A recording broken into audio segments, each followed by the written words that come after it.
What is going on? Welcome back to another video. So I have another lunchtime special on the day, and I've come down to the river to try and catch some perch. So anybody that's been watching the channel over the last 12, 18, 24 months, whatever it may be, I done a video 12 months ago and I called it Perch Fishing Power Hour, I think it was.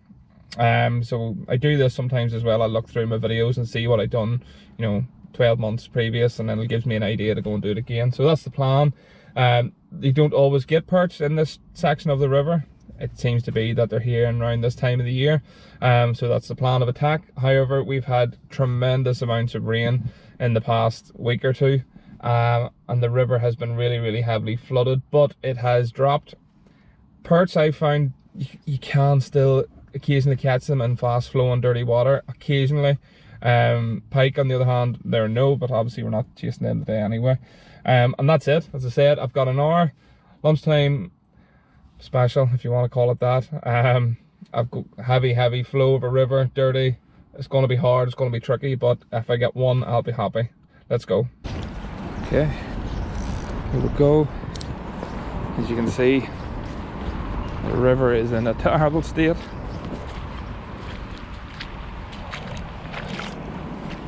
A bit of colour in it, but the perch still will take lures in fast flowing dirty water if you can get it down deep and get it to where they are. I'm using a 10 gram weight. It's not at a proper drop shot weight, but it does still seem to get it down.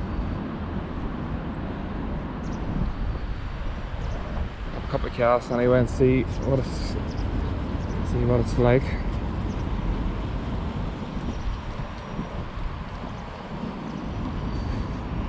So that's the weight I'm using. It's not your standard drop shot weight, but it's actually 16 grams, sorry. So that's what I'm using, 16 gram weight.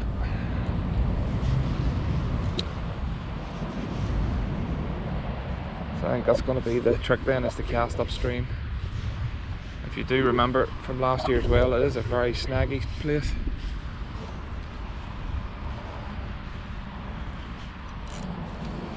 That was close.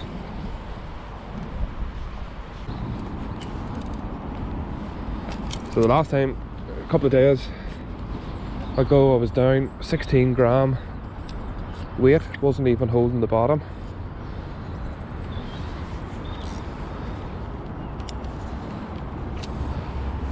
This is a 13 gram one. See if this makes a difference. Yeah, straight down. No issues.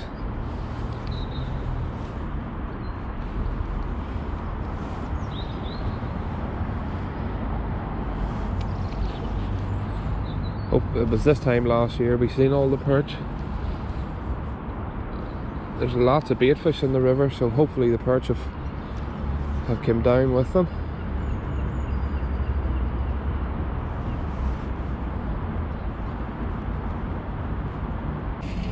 Okay, day number 3. And we're switched on to an offset hook because of the amount of snags I was getting yesterday.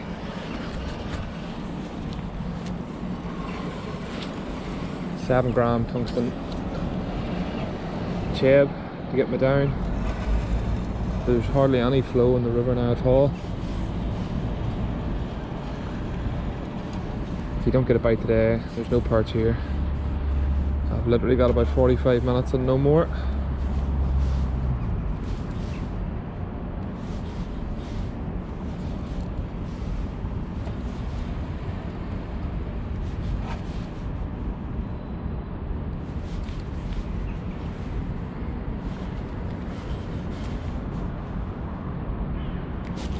Felt like a bite there.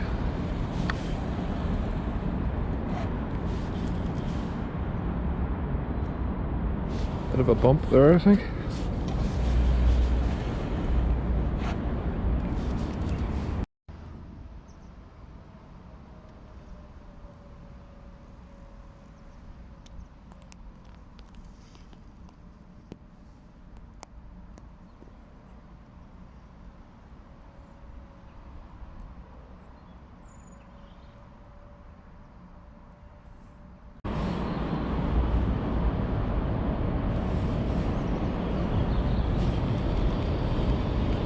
That's a fish.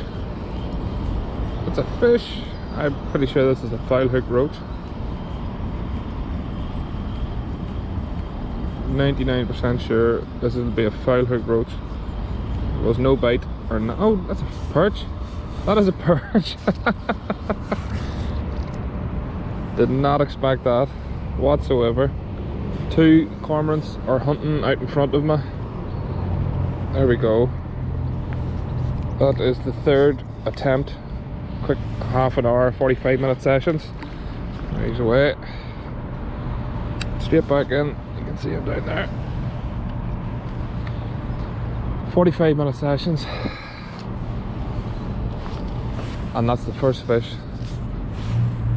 Yeah, really didn't expect that. As I said, there's two cormorants that are hunting just out in front, and I've seen them coming up with quite sizable roach each time. I haven't had a bite. This is the first one.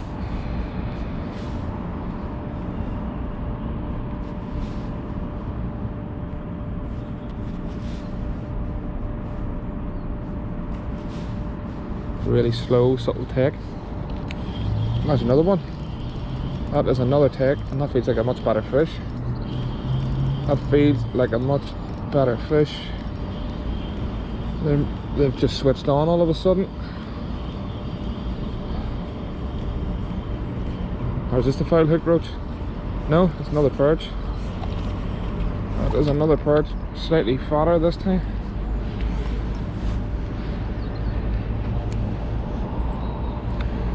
Identical, just a bit chunkier than the last one. But something has happened, and there's just been a flick of a switch, and they've just started feeding, all in the same sort of one area. So I'm going to get back out to where it was.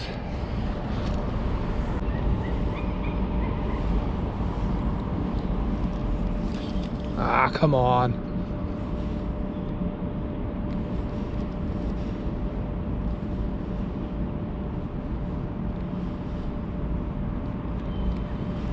Look under the bridge. Look, all the fish. Something chasing them. I can't see the cormorant, so it could be a pike. They're big roach all jumping, but then again, there's just that many of them. I think anything's sort of just spooking them.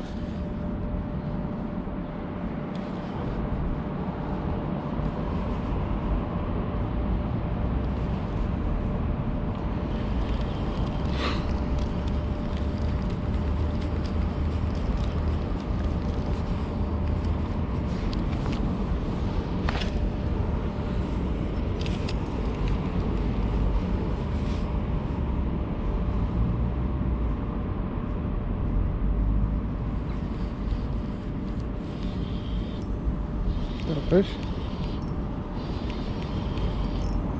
Yeah, it's a fish.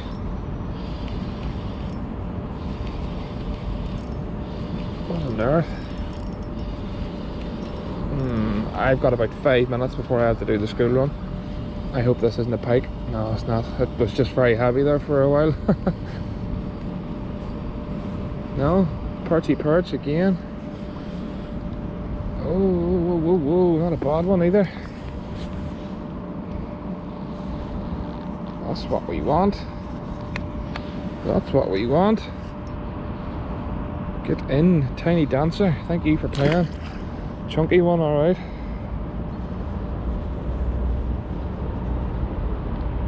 It's a fairly public place where I am at the minute. There's quite a lot of people walking, cyclists. There's a bit of a cafe and everything close by. And people can absolutely hear me in full conversation with myself. So, you know, unless you're into this sort of thing, they probably don't know that I've got a camera attached to my chest. They probably think I'm just some sort of lunatic. And the perch has just started biting, and I have to go home.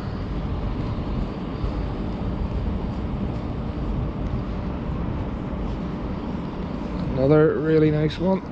Oh, get in. Feeding spell, feeding spell, feeding spell. Lovely fish, big chunky shoulders.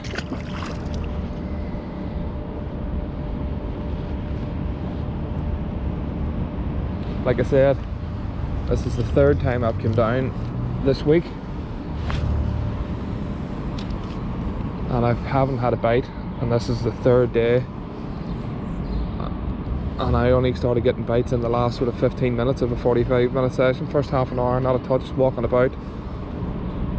Cormorants nailing everything. They had disappeared, and all of a sudden started getting bites, and I've run out of time. Okay, back home. So, bit of a strange video, that one. As I said, you know, numerous times there, I was going out during my lunch hour, you know, 40-45 minutes. First day, the river was in such a bad flood, it just was impossible. So I think I stayed 10 minutes that day. Second day was very much the same, didn't stay very long. And then the third day, I stayed the 45 minutes, but the fish only really came on and got a few in the last sort of 15 minutes or so. I think the main problem was there was two feeding cormorants that you've seen in the video. They were literally as broad as you want, right in front of me, feeding on the big fat roach. Anybody that, you know, has been watching these videos for a number of years now, they'll have heard me comment on the cormorants numerous times. I really hate them. I hate them. I know it's not their fault, it's their nature. They're not supposed to be in fresh water, and that's probably our fault that they've been drove into fresh water. But what I want to know is, you know, what can we do? I've done a bit of reading, and you know, they're a protected bird. We're not allowed to hunt them, shoot them, destroy nests. I'm not saying condoning that in any sort of way, but they have to be controlled. You know, we can't protect one species and just let them ravage another. In this case, the fish stocks, freshwater fish stocks, can't sustain it. It's going to be like detrimental in years to come with the numbers of fish that we have. You know, they're already suffering with water pollution, with poaching from us as a whole, and just everything. They're really have their backs against the wall, and of course then you've got cormorants on top of it as well. But look, I'm not saying let's kill them all, really not. That's not what I'm saying. I'm just saying they need to be controlled. So I would be interested to hear your thoughts on it. You know, a healthy debate. If you want to leave some comments in the video, we'll see, you know, if there's anything that anybody else knows that I don't. You know, where can you get the special license? Is it only for fishery owners, etc., etc.? Because if we don't do something soon, I honestly believe that, you know, it's only a matter of time before the place is just wiped out. They've been here for quite a number of years now. They're not going away, and yeah. Anyway, please leave a comment in the video. Let me know your thoughts. It'll be really interesting to hear what everybody else thinks. Of course, everybody is probably going to be the same mindset if you're from the angling community. If you're from wildlife conservation, maybe not so much. But yeah, thanks.